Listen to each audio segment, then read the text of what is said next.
this is going to be a trial run. Yeah, it's going to be a dry run. I'm recording now. Okay, but let's not make it a useless dry run. Let's actually talk about, things that it would benefit people to think about, Yeah. and then it's like, yeah, we can turn the dry run into just another sort of presentation, just sort of more, maybe more playful, because this is just really a kind of a preparatory step. So help me.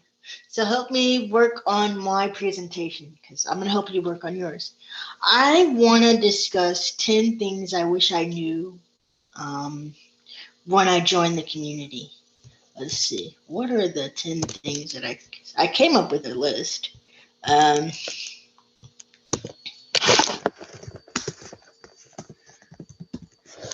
10 things I wish I knew. I came up with like 5. 4. I came up with 4.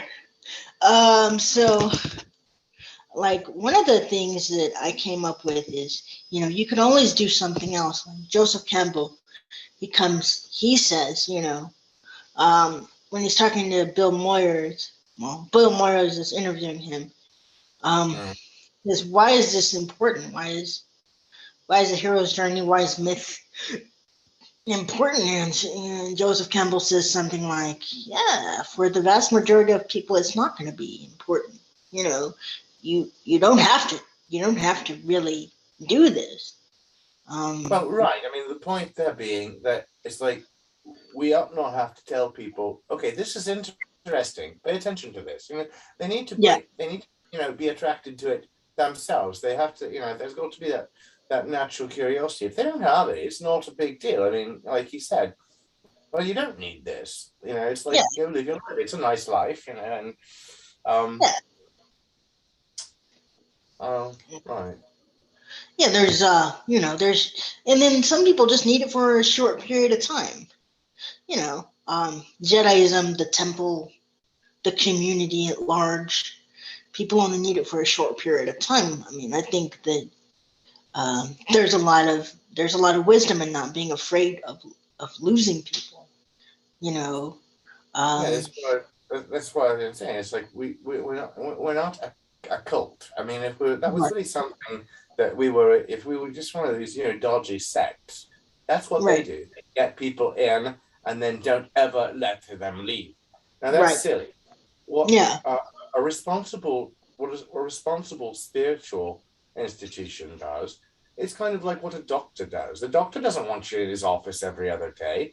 He wants to, give you what you need, and so you don't ever have to come back and see him again. I mean, that's sort of the ideal, If we could, give people enough spiritual first aid or spiritual surgery, for that matter, so that they didn't need the temple, that would be ideal.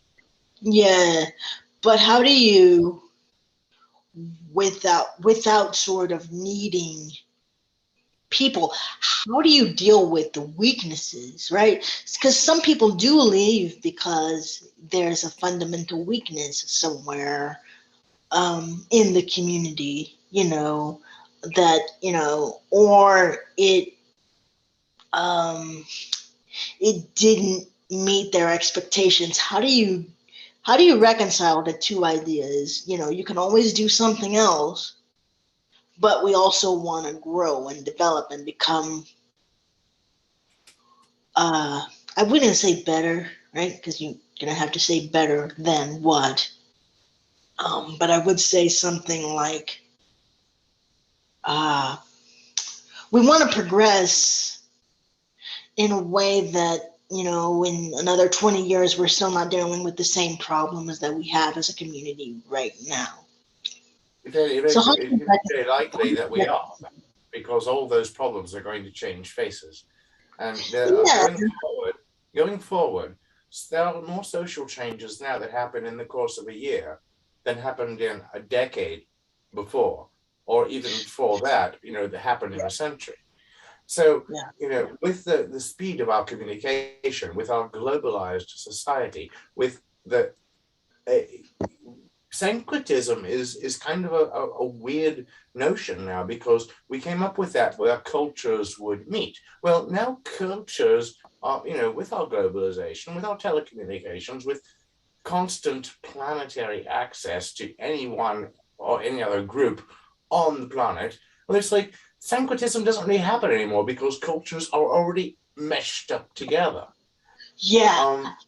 Right. So we're not. It happens because it's a natural process. Anytime you come together with somebody, you're going to have an exchange of ideas, and an exchange of ideas brings on an exchange of practices, of outlooks, of perspectives. It's pretty global.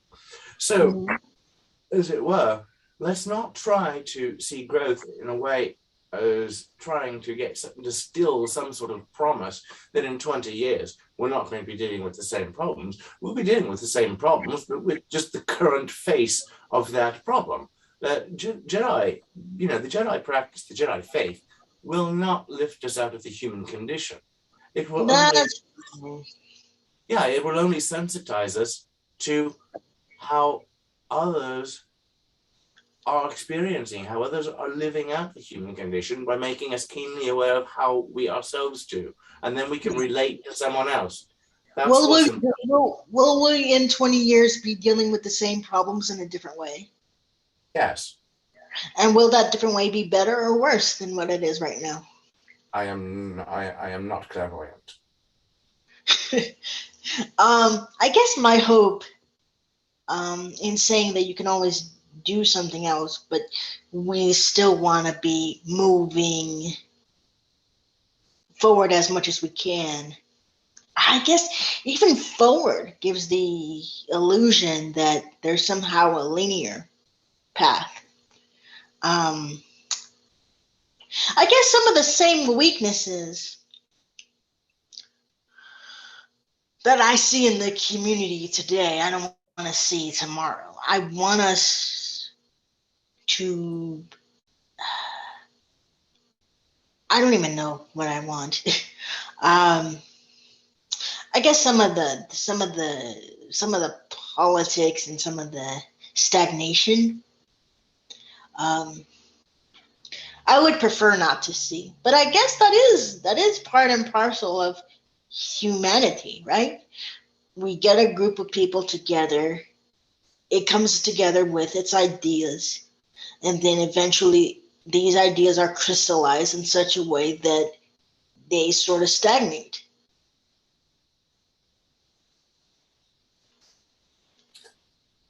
Anytime you have an assembly of more than one person, it's political. Yeah, that's all politics means is how can we agree to organize our society? Yeah.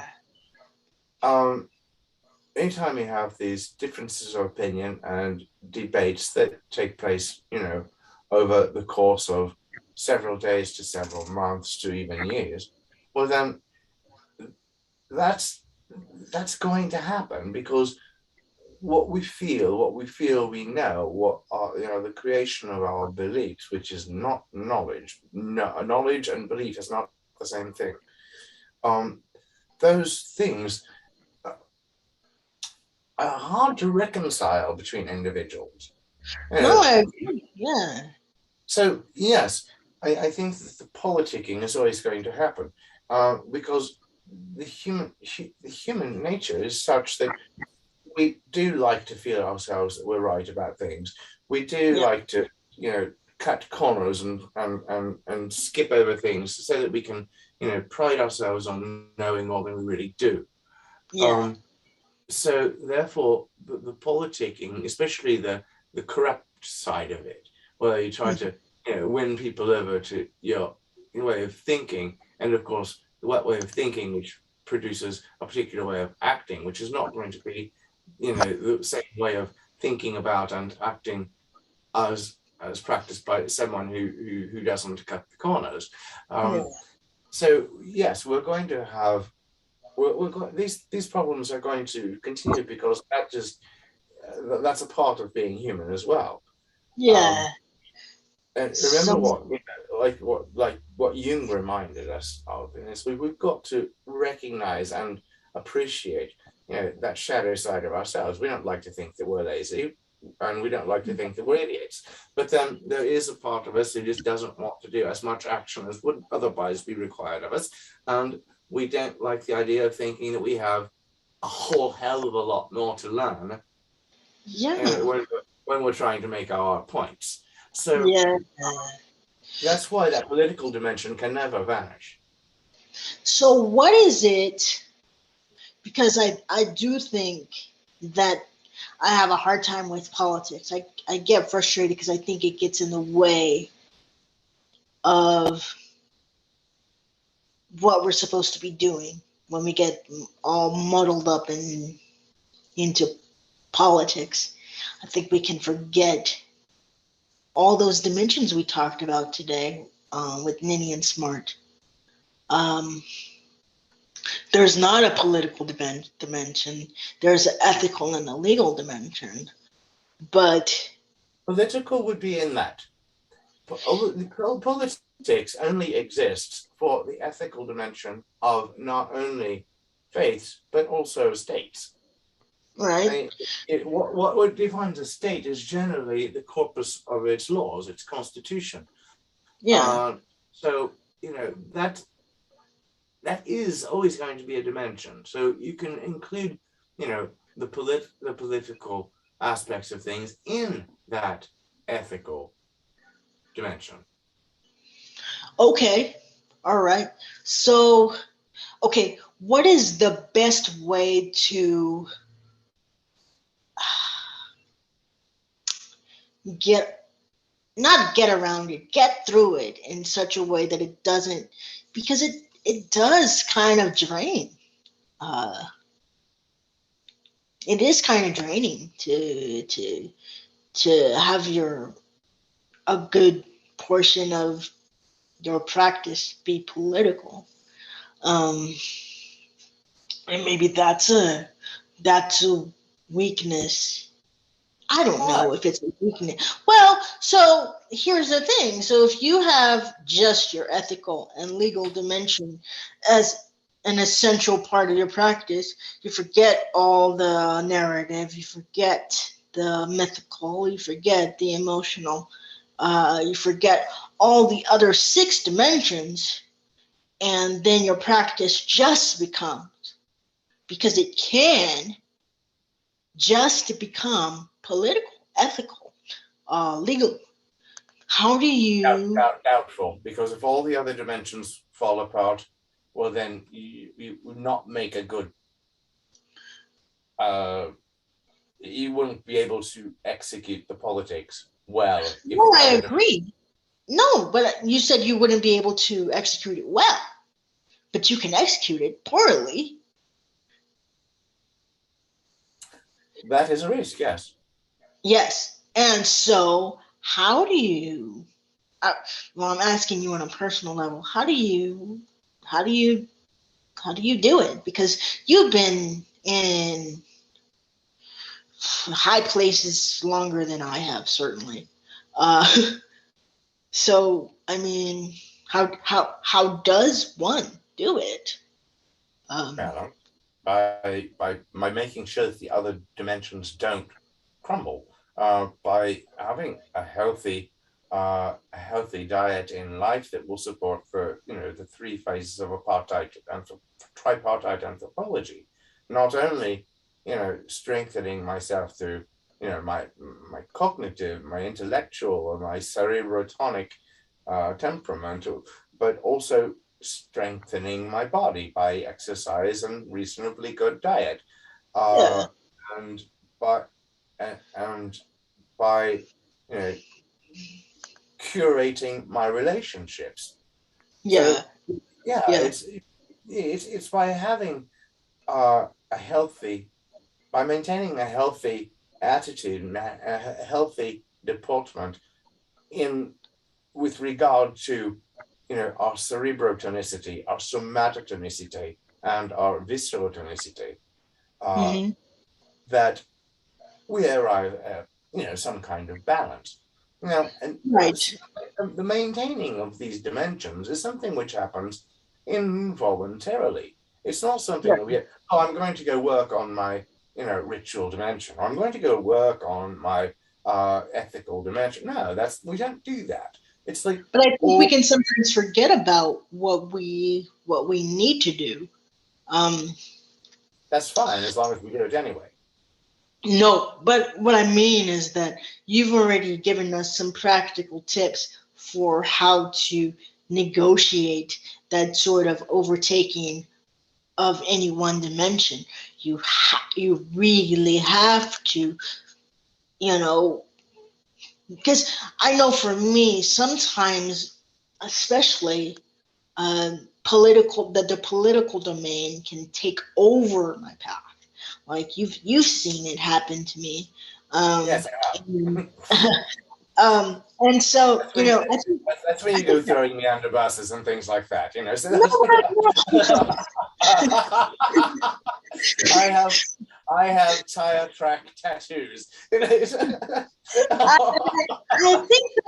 think that one of the things for me, what has been so essential for me, is going back and looking back at some of the basic stuff that you think you already know, the doctrine, the code, the creed, all that stuff that drew you to Judaism. Going back to Campbell, going back to Watts, going back into the essentials that drew you, even going back to the just the social dimension of the temple or the community, and really just because it's not an emergency. All the stuff that I thought was an emergency, 5 years from down the line, I don't even remember some of the details, and it's so interesting because in my mind, it was an emergency.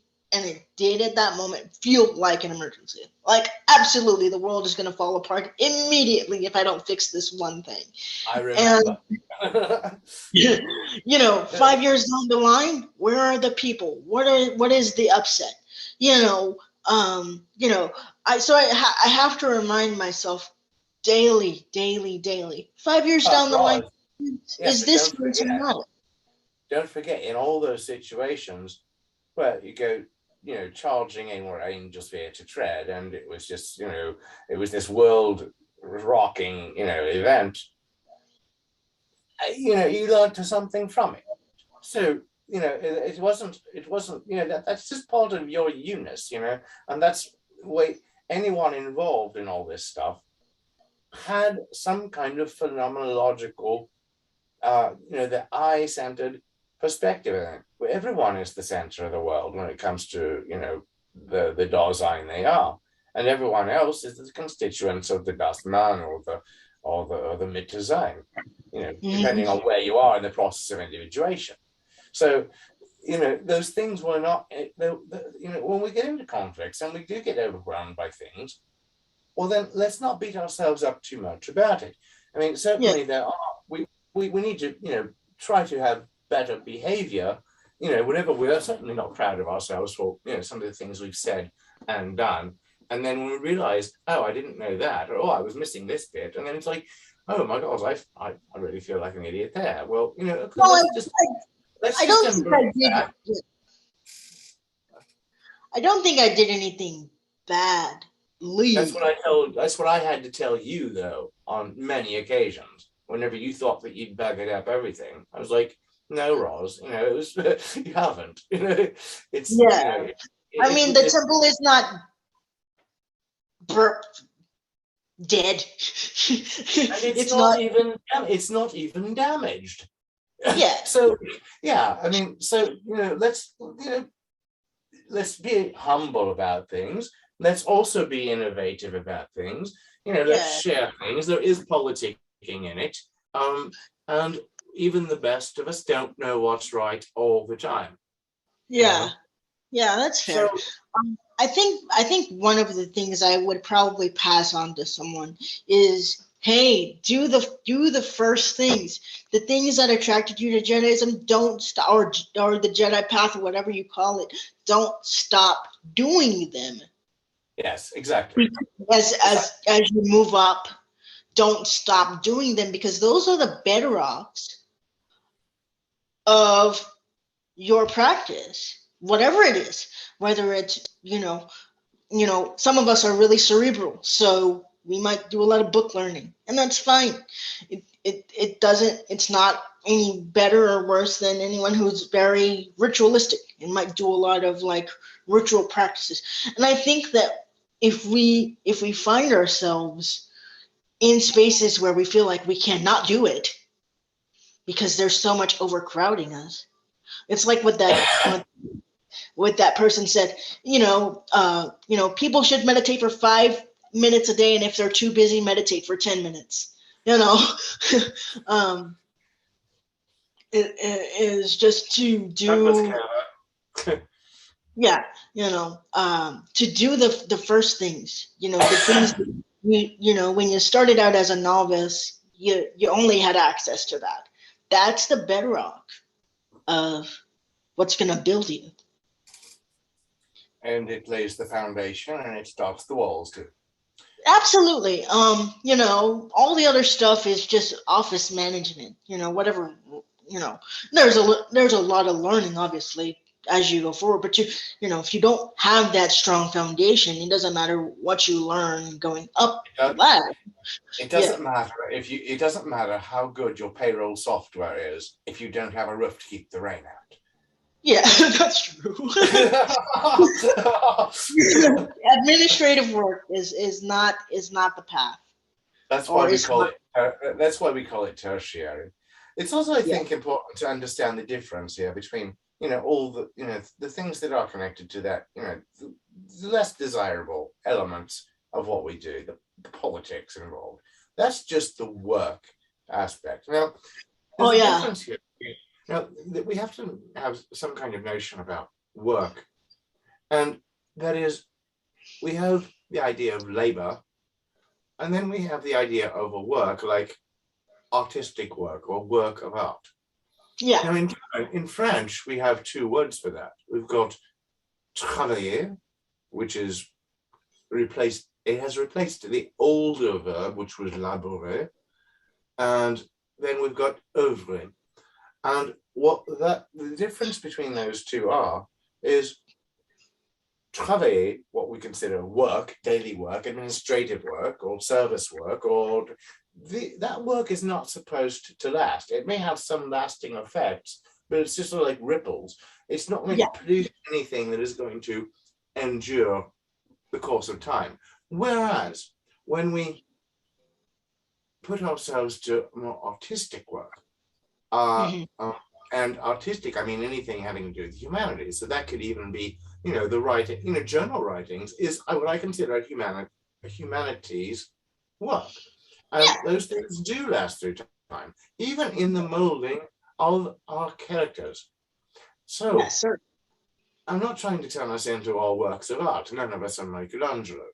But at the same time, we are trying to carry ourselves forward with better understanding, better connection, better dialogue, better compassion than today. So it is a case of a work in progress. Yeah. Certainly. Right. We must do this because it's what supports this. We're not going to be very good at working just in the day-to-day fundamentals of life if we don't have a why that's guiding us forward through it. So the administrative, like the laborious work in some ways supports the artistic work, humanities work, and the humanities work is supposed to support the administrative work. And I feel like they're supposed to be, but they can be somehow. There's a lot of people who do a lot of administrative work, and you know who they are, but whenever that overtakes us as overtakes our humanity work, or we don't have enough time to do the humanity work, I think that's when we get burned burned out, and Yes, precisely, because the why isn't there, or it's there maybe somewhere, but it's become indistinguishable from just the surrounding mass of minutiae, which sometimes that administrative work entails. This is another area. I'll send you back to Tocqueville to learn about that too. It's like anytime you've got this a bureaucratic system, well then it's going to get saucissonné down into lots of little things that just kind of go together there, and there's not going to be a glitch in one of them, and that's going to hold things up in another. And so quite often, especially with those who really want things to be democratic and lots of thumbs in the pie, realize that lots of thumbs in the pie slows the pie down a whole lot. And absolutely. I actually had a conversation with another of our colleagues, I won't name them, and I said, so what have you, it was an interesting issue. And I said, so what have you learned from this? I'll tell you what I learned. You have certain people who will pick up the brunt of the work. You cannot lasso other people in. Just deal with what you have, and choose your helpers according to the people who are inspired to pick up the work. Go with those who want to go, focus on the yesers, as we were talking about yesterday. Focus on the people who say yes. Yeah, like I said, that was one of those things that I picked up from Michael, but then I don't know. Sometimes you've got to pay some attention to the ones who are on the fence. You don't have to pay much attention to the ones who say no. I mean, thinking I don't want this, they're not really a problem. Right. It's Simon Sinek talks about those, the straddlers. They're the ones who kind of have to pay a particular attention to them, and probably a little bit more than the ones who say yes, because they're going to figure it out anyway. Yeah. Well, Simon Sinek, he talks about to start with why our leaders eat last. But he talks about the normal bell curve, and then you've got your 2%ers right there, the early adopters, the people who, bought the first Mac computer. Right. And then you've got about 6% of people who are lassoed in by the 2%, and then you've got your 13%, and then it's like critical mass. But until you have that 2%, until you have that critical mass, then you don't really have adoption. But if you can get that critical mass, which starts off very slowly with the why, that's the key. But I don't think we should abandon our whys if we don't have a lot of adopters first, because usually if you have a lot of adopters first, it's something that's already been done before. I don't know. What do you think? I'm thinking that none of that really makes that much of a difference. I think that, it's like there are going to be, in any population sample, there are going to be those who get on board with something really quick, and they are attracted by the newness, the novelty, even if it's only novelty to them. And then there are going to be those who are kind of and I don't consider that imprudent. I find that to be reasonable, to kind of wait and see and hang back and have some reserve. And it's like, does this really work out like it may do, or do I have doubts about this? And of course I have doubts about this, because anything in human affairs has some element of doubt in it. Are we going to take that as a skeptical doubt and then go the wrong way with it? Or are we going to use methodical doubt and see how, okay, well, I'm not sure how that pans out, but then this looks at it, and then we kind of go through, slowly into it. And there are the third generations of it, who are like, they're late to the party, but then are they really? Mm-hmm. I mean, we've all been to parties, and sometimes they're kind of slow getting going. It's like, kind of better to get there an hour and a half later whenever the party's in full boom and you just kind of make an entrance.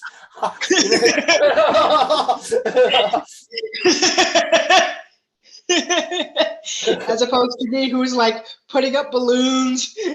Yes, exactly. Yeah. And then, of course, you also get to leave early too, so you can skip the washing up. But I'm the type of person who I'm just taking your Mickey with that one, but I think that this observation by Cynic, what it was useful for was mostly just giving us an idea of what we can expect. And he's not the first person who said that. I mean, this isn't original research by Simon Sinek. This we've known about this for kind of a long time, and it's very, very prevalent in market studies. So so Cynic was using market, something that wasn't entirely his own device, but I really enjoyed it because it really helped me understand, hey, not everyone's going to be on board. Doesn't mean, it's not a good idea. So that's something to take into consideration. It may be a good idea, but it might not be. That's why I'm not a huge fan of democracy. It's because good ideas tend to get watered down by the time they get through a voting procedure. Another thing about that is that with any kind of democratic structure, well, then you've got two very capital risks. That is first the tyranny of public opinion, and second of all, when leaders are worried about people panicking and reacting to things, well, then it's not because we're actually afraid. It's like we're more afraid of people's panic than they're actually panicking. It's like there's not a result. We skip to shove it before, and that's why we have all these discussions. Like, well, how's someone going to feel if? It's like, well, yeah, but then that's not going to. That doesn't disqualify. We can't be really held hostage to how someone or another might feel if what we're doing is for the benefit of all. They need to realize that they might feel as though we're doing something that upsets them, but they also have to realize that we're talking about this benefits everyone, so it benefits them as well. Yeah, and it might take a long time. Well, one of the things that I came up with is, this is really a long game. There is no shortcut with this journey. There isn't. That means that, just expect to be here for, a long time or whatever. Even if you move up the rank structure, there's you don't suddenly arrive at nirvana. I mean, you might, but I mean, there's always more to learn. There's always more to teach. There's always more to improve upon, in a sense. You don't arrive anywhere except for where you are, and this is a long process. So the ranks are pretty shiny and are nice, and things like that, but it doesn't change the fact that this is a lifetime commitment. Or it can be. It's not inconceivable that apprentices, would be apprentices for 5 or 6 years, and that you would spend a good 10 years as a knight before becoming a senior knight, and then maybe sometime toward the end of your career being considered a master. That would be much more realistic than the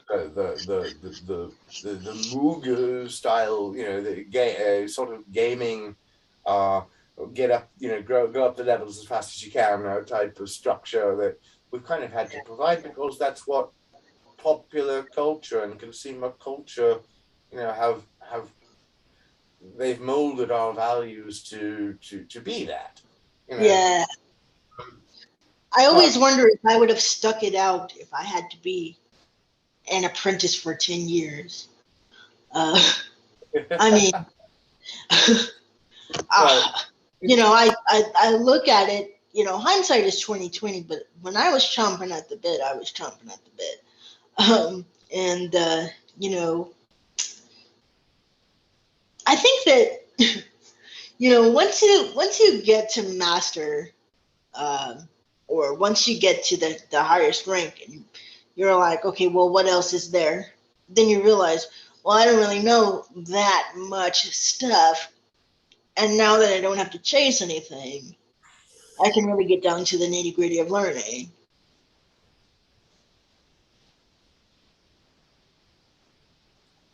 Well, it's generally once we have an idea, once we've gotten past the idea of what our ideals are, that we can actually get an idea of what we can reasonably work towards. Mm-hmm. Yeah.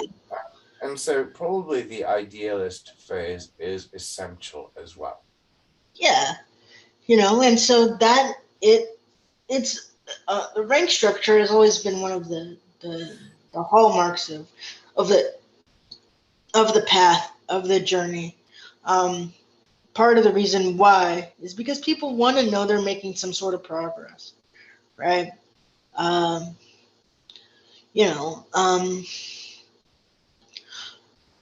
But they're not.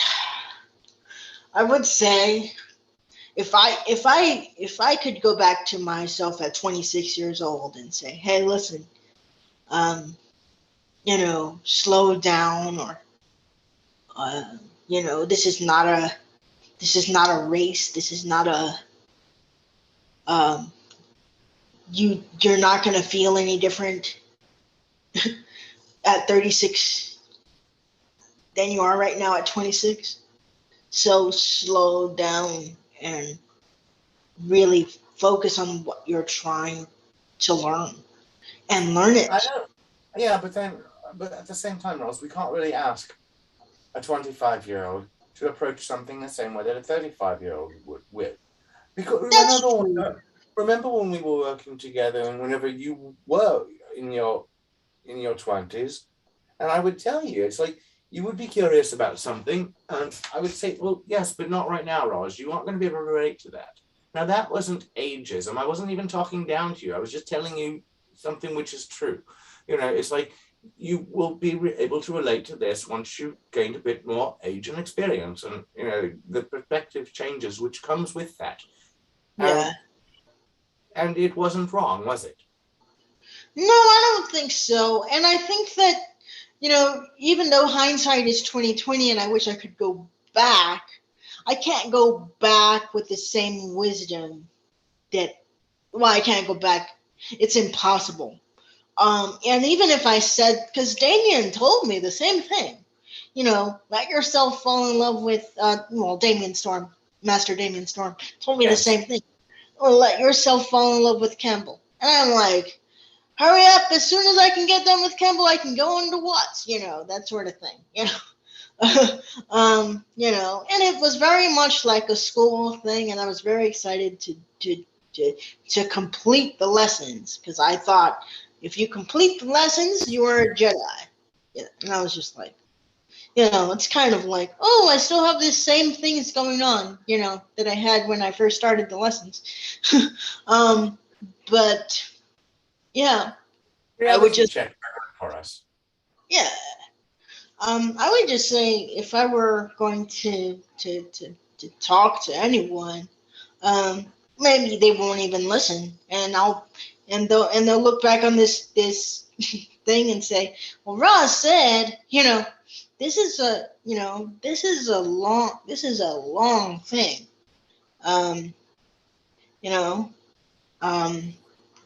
and you're gonna have to learn the lessons sooner or later that that can't come from a book. Well, nothing much can come from a book. The book helps you to dialogue with the ideas that help you to deal with the deep work that you do. Yeah. The doctrinal dimension. Yeah. We were talking about that this morning. Yeah. We also need to keep in mind that, the metaphysical dimension exists within that. I mean, the doctrinal dimension is only like a series of signs that point to things that we can't express. If we remember what Ludwig Wittgenstein said, the solution of the riddle to life in space and time lies outside of space and time. There are indeed things that are inexpressible. They show themselves. They are what is mystical. And we've got a lot of what our hang-ups come about as is just when we bang about doctrine and we hold up doctrine as though it is itself the truth. It is not. It is a commentary. That's it. Yeah. In fact, it can be really. What is true? What is true, we cannot express with words. Yeah. Weren't we talking about Lao Tzu just a few days ago? Yeah, we were. But then we often talk about, something Lao Tzu said with just about anything else we discuss. So, which one was that? Well, it is because it's part of my essay on the Force. Well, Lao Tzu does say. Well, but then he goes on to write the Tao Te Ching. I can't really express it, but here you go. This is what it's like. Yeah, it's allegory. It's not a how-to manual. It's not, like the instructions that came with your bloody coffee maker. It's allegory. It's allegory. It's metaphor. Ruling a country is like frying a small fish. Well, no, it's not. But it requires the same delicateness. Yeah.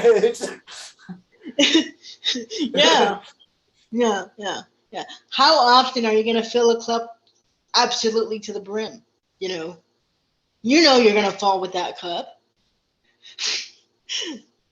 Or the water's going to slosh about unless you don't know how to pour water. Right. And you also know that if you did pour, if you've got, some sediment in your, glass of water, and you stir it up, just like we stir shit in life, right? Well then, it's going to get mucky and cloudy, and it's going to, you can't see clearly. But if you're patient and let things settle, well, then it brings, the qualities, the property of, the clarity comes back. So we know some of the things. That's why I think Lao Tzu brought those things to our attention. We know on a physical plane what happens. We can't know on a metaphysical plane what happens. But Lao Tzu said it's kind of like this, in the same way that Jesus Christ says the kingdom of heaven is kind of like this. Kind of. It's a metaphor. It's a metaphor, but in terms people can understand. So. Yeah. So let's see. All right. What other things can? Oh well. Here we go. We cannot escape our demons, shadows, dragon self. Oh, dragon, shadow self, or baggage. Well, that's just, something I thought of, but I think it's so essential because I think people maybe come to Jediism assuming that, I might arrive somewhere. I might be better. Well, they have to learn what better is. They may have some kind of vague notion of it, but when they're bringing that vague notion is something they already have. So, if that's, we just had to, kind of help them bring that about. It's not something, getting better isn't something they're going to get from the temple. It's something that they have it's something the temple can help them achieve, yes. Well, even the idea of better than what? Right? Well, there's that. Because generally when we're thinking we need to improve, well, it's like we're thinking about how we need to improve with the as yet unimproved mind. So that doesn't make much sense, does it? Or even we're comparing ourselves to someone else, even that if that's an idealized self. Right? That's going to happen though, because that's part of the social contract. We just have to make sure that the social contract is a fair one. But I think it's also important to realize that to be aware, right, that we are comparing ourselves to someone else, even Being to aware someone of it, not trying to stop it. Even to someone else we are just looking at the highlight reel, Yes, of that's someone going to else's happen too. ideal. If we compare ourselves to even an idealized self, what would an idealized self be? And at what point do you stop being? Do you start being? I mean, at what point are you going to be satisfied with the you-ness that is you? You'll never be satisfied with that, because as we're learning, from Kierkegaard to Becker, well, then we all we repress, our anxiety about just being finite creatures. And so, since that idealized self, that means that the self that exists only in idea, our conception of us over and against the world around us.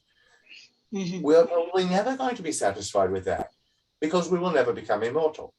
And we're never going to, have that absolute agency to be of some kind of cosmic significance. That's when I think that one of the things that we learn is, bringing that cosmic significance back home a bit. Just the people who are around us, the people in our communities, and the people in our online community even. It's like, are we making their vital experience conducive to them becoming better? That makes us better. And and when it's sincere, well, then all that other stuff kind of, melts away and becomes a little less stressful.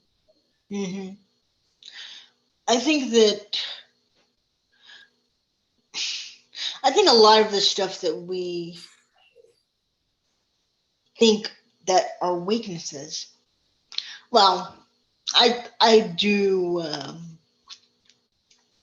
I think that a lot of the stuff that we think are weaknesses are just weaknesses, but we also have strengths, right? I'm not gonna be a gymnast. I don't do gymnastics. I can't. There's some emotional stuff that is. I'm not saying be okay with mediocrity. That's not what I'm saying. Or be okay with not fixing some glaring issues in yourself. But I do think that it's so essential to realize what it is that you have that you can offer the world. Because you're always going to have some kind of dragon, some kind of shadow self, some kind of thing you don't really enjoy, value, like about yourself. But that should not, I don't think, overtake what you can offer. That's something that I have learned, because when I came to the temple, 10 years ago, I was pretty adamant that I was going to get rid of all this stuff and I was going to be this perfect human being. Somehow. And as you can see, it doesn't quite work. right? So that's what I mean when I say yet it works better, and yet it works better than we think it does. That's true. All the stuff It that works better when you don't worry about how well it's working. Well, yeah, that's fair. But I do think what you brought forward with, just bringing home that cosmic significance. I mean, I wrote a couple of sermons about this. What we can do in our circle of influence, really, our community. Because if we think we're going to just have to make a global impact in order to be of some significance to people, one, I think that we're going to be waiting a long time, and two, I think that we're going to miss a lot of opportunities to do something of value in a small way. We were talking about Ebenezer Scrooge and his conversation with the ghost yesterday. We talked about valuation, right? Yeah, the ghost Christmas present, the passage where he's talking about when Scrooge became very concerned with whether Tiny Tim would live or not, and the ghost of Christmas present reminded him in very clear and pressing speech that in many ways, his own life as an important businessman was worth less in the eyes of worth less in one's eyes than that poor man's fragile child. Yeah, that is because of his actions, though, or inactions.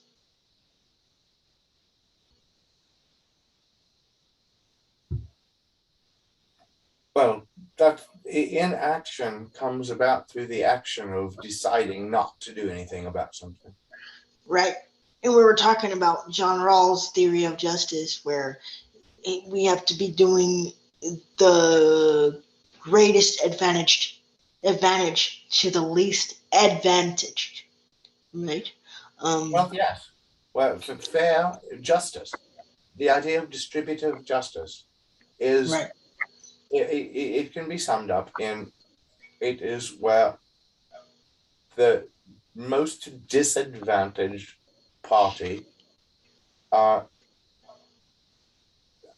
finds the greatest benefit in whatever decision is being taken.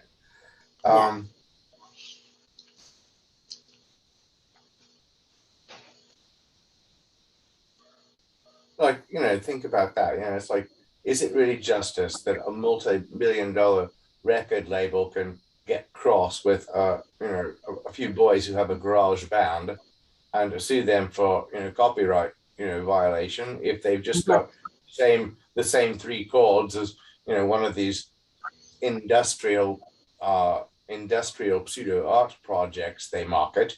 Well, then that's not justice, because it is taking away from the least advantaged party to benefit the most advantaged. Well, not even the most advantaged, but the most gluttonously oppressive, narcissistic type of idea that it's like favoring the idealism of Ayn Rand, which I find just utterly revolting. It's Ayn Rand and Phyllis Schlafly all rolled into one, if you want to think about it that way. It's oh yeah, that's scary, isn't it? I mean, I'm assuming I haven't read any of them. Don't. No, don't. Okay. I mean, if someone offers you a copy of Atlas Shrugged, leaf through it, but then certainly don't take it very seriously. And Phyllis Schlafly, I think she was, going towards. She was going towards the most extreme views in order to bring us back to to snap us back to reality. On the other hand, Ayn Rand's case, I can kind of understand, the position that she was writing from, because she had lived through some shit too. She was born in Stalinist Soviet Union. So when she came out of that situation, well, then certainly went, to the extreme of the other side, writing about, how, one has to do well for oneself, and whatever's good for me, and if it's not good for you, and that's, it sucks to be you. That's sort of an Ayn Rand sort of thought there. I find that totally contradictory to anything that, one would possibly come to believe in the temple. I hope, anyway. Yeah. Here's my next question, I guess. Since I've been taking up the whole conversation here, are there any things that you think that you wish you would have known when you first joined? All those years ago. I don't know how to answer that. I would say probably. I know that whenever I came to the temple, I kind of lurked for a couple of years before I actually joined. And really? Yeah. I think a lot of people do that. Yeah. Now, as it were, there were a lot of things that when I first looked at the IP, it brought back the memories of things that had been important to me as a young man. And I had simply forgotten them. And it took me quite a while to realize that I did not have to actually forget, all of the more academically sounder stuff that I had spent a good while building up. But I needed to mellow it out. I needed to, make it not quite so academic and theoretical, and try to put it into a more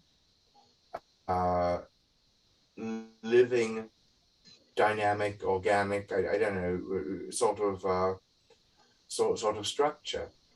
Something that I had to not just, build mechanically, as we tend to do with our, linear education, but then sort of, make it something. This grows.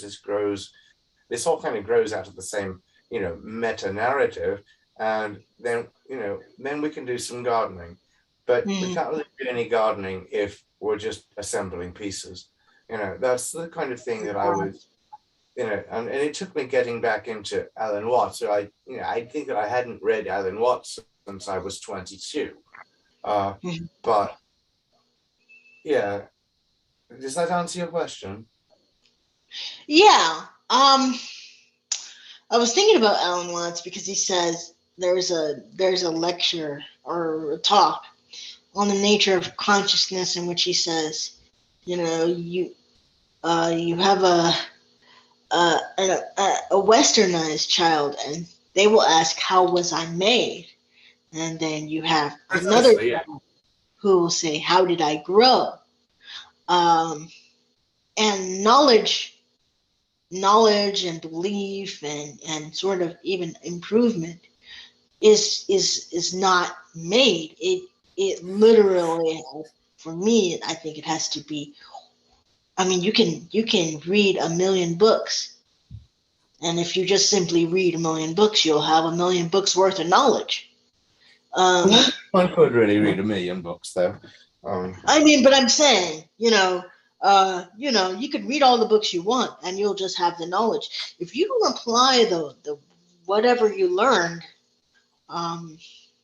to yourself, I think that's why Brene Brown is able to do shame research, because it's not something that we can separate into. Some people have shame and some people don't have shame. We all have shame. Have various degrees of shame, yes. Right, we all experience some sort of shame, but it's understanding, I think, that basic principle.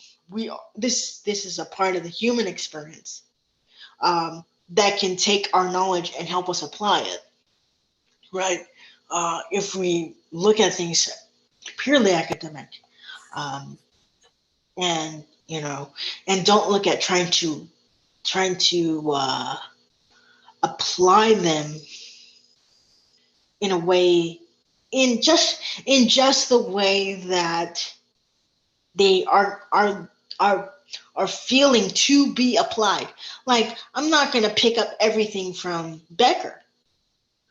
I'm going to pick up what I pick up, but that doesn't mean I can't read it. Oh, right. Yeah. So there are many lessons in Becker, but then Becker is not a homogeneous unit either. Becker right. goes on to include, he goes on at length about the ideas of Otto Rank. Yeah. He also goes on at length about the ideas of Freud.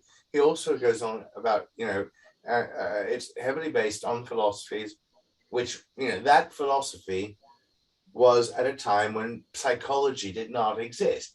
But Right. Kierkegaard, his work was of profound psychological significance. Mm-hmm. Yeah.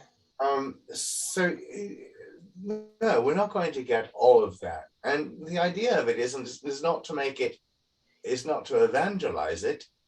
It's just to use those ideas to build our own understanding, and in the measure we can, to help advance the ideas. Right. So even right now, if I reread Watts, I pick up something new. Right. If I look at Campbell again, I pick up something new.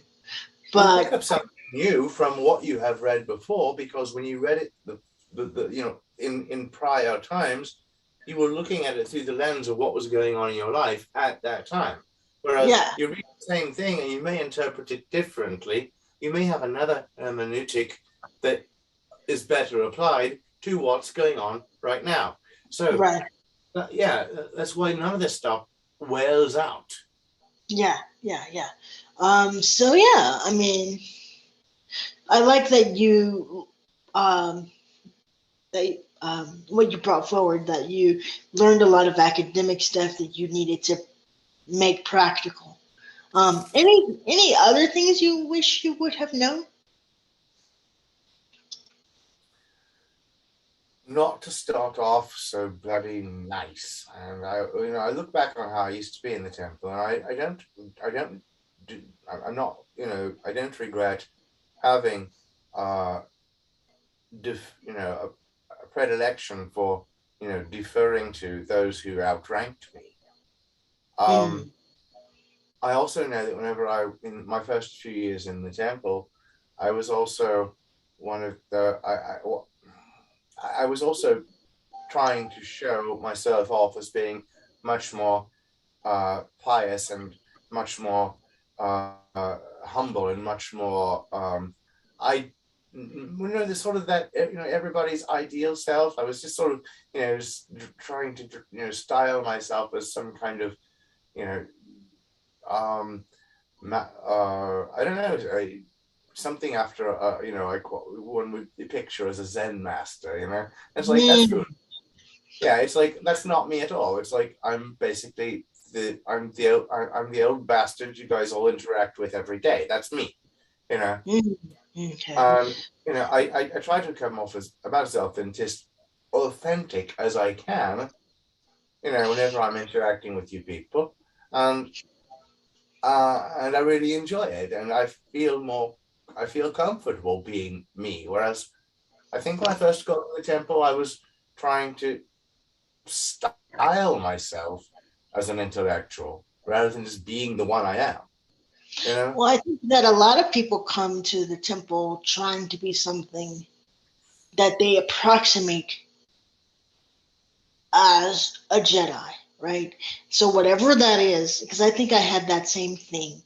I wouldn't say, don't come off as very as nice, but I think a lot of people come to Jediism,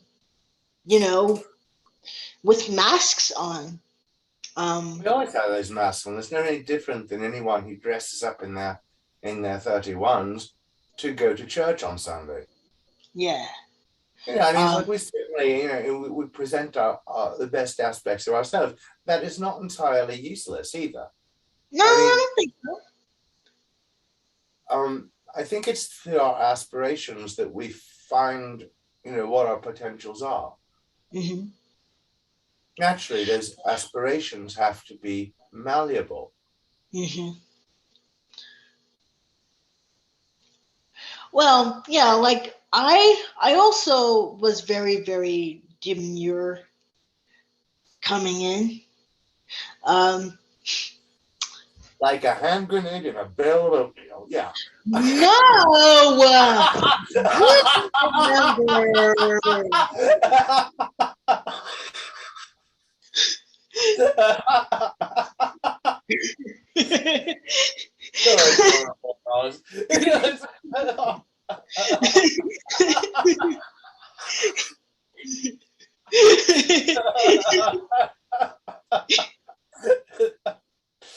I'm just taking a Mickey again. You don't remember. I tried. Okay, maybe I tried and failed miserably. No, you didn't Okay. fail. It was delightful, but then yeah. For like the first 2 weeks. But I also tried really hard to approximate Jedi. So how do you reconcile the two, right? Because you obviously want to do as much as possible to try and live out your ideal, but how do you be authentic? I'm not making the ideal into a conviction. Realizing that an ideal will stay an ideal. So if you turn that into a conviction, then it's not going to be, probably pretty vile with yourself, and as a result with those around us, because we get into the projection mode. I think, well, this person or that person is keeping me from being, a nice person. Well, no, it's not that at all. You have to keep your ideals from becoming convictions, and just let them be ideals and work toward them. Yeah. Utopia is a grand idea. But if we ever think we'll arrive at it, well, then what we've actually done is create dystopia. And so, yeah. Well, it's one of the ways in which we can say, well, this person is not a Jedi, whatever our conviction is. Even total heathens have some Jedi elements to them. I mean, Jedi is only human. And so Jedi are going to be very well endowed with all the shitty sides of, just being a living organismic being in time. We're going to have desires, we're going to have lusts, we're going to have appetites, we're going to have these weird delusions of grandeur. We're also going to have inferiority complexes, we're going to have fears, we're going to have these things are not going to go away for the Jedi. Ever. We're not going to be superhuman. Jedi makes us aware. It makes us sensitive to the true, real human condition. Not the things that we paint it in or dress it up as, or it is not a garden full of bluebells and roses. There are a lot of thorns in our garden. And of course, we've got to appreciate that, because if we don't, well, then we can't have the bluebells and roses either. Yeah, that's true. Yeah, like what says, where there are flowers, there are bees. Where there are bees, there are flowers. They go together. Yeah. Well, the beautiful, divine, what we think of as good and godly nature of the human being, would not be without the devilish one. Yeah. I think that's why in the fiction, right, Jedi and Sith, they grow together.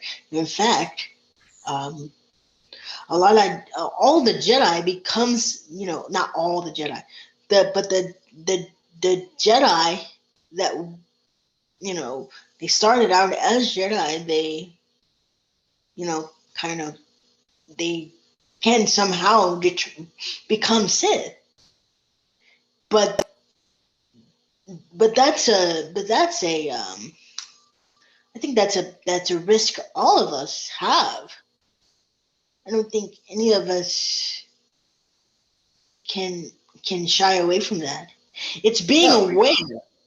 Yes. It's being aware. Yes. It's not projecting it on someone else. Okay, this is my shitty decision. This is my shitty ambition.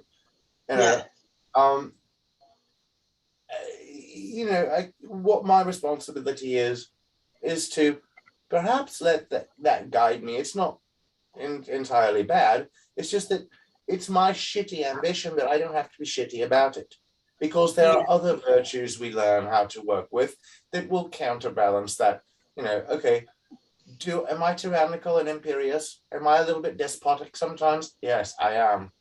But then I also know that I'm going to listen to you guys argue with me. And, something that we can possibly do, or the best course of action, is going to lie somewhere in the middle. Maybe not in the exact middle. The fulcrum may be placed more toward, you guys, or it may be placed more toward me. But anyway, it's like we're going to get to where we need to be in here. And it's like, sure, I'm an asshole. You guys, bitch about being an asshole and try to make me not such an asshole. And eventually we come to a good idea. I mean, but it's that none of us would do anything. None of us would do anything if we didn't have that corrupt side of us trying to get something out of it. That's fair. You know what? That's a really... Alan Watts talks about that. He talks about that. It's like, well, why do you want to practice selflessness? And it's like, well, because I think that selfishness, is kind of the wrong side. But it's a selfish desire to want to be selfless because, I want the benefits of, being altruistic, or I want the benefits of, being... Yeah. So, let's just give our corrupt, greedy, aggressive natures, just enough to keep them satisfied, and then bend that to where we're serving others. Absolutely. That actually makes a lot of sense. Well, that's the force. That's the force, lass. That's the élan vital in all of us. Yeah. Because if you try to hide that and you try to make that projecting it onto them. Them, or it automatically eats at you because it's not being able to, why do we do what we're doing in the temple? What is the administrative? What are we doing? It's not because, for me, it's not because I have an altruistic desire just to do administrative work. Well, if you did, then you could, apply for, being an administrative secretary with Greenpeace. I'm sure it pays well.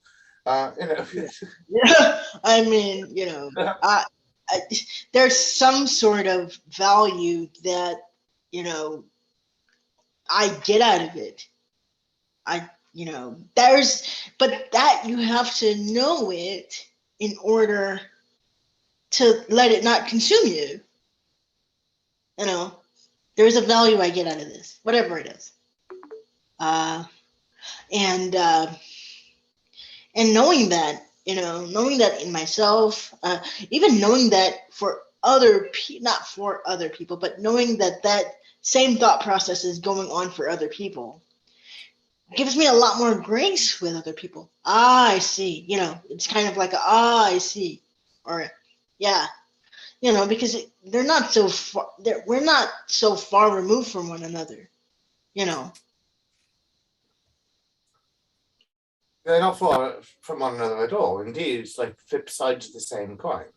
Yeah. If you don't have those, if you don't have those faces of the coins in your pocket, well, then you don't have the virtuous sides either. Yeah.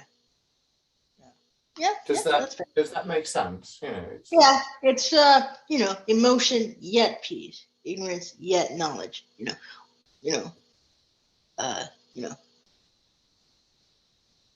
Precisely.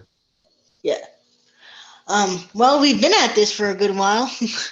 I haven't been keeping track. How long have we been at it?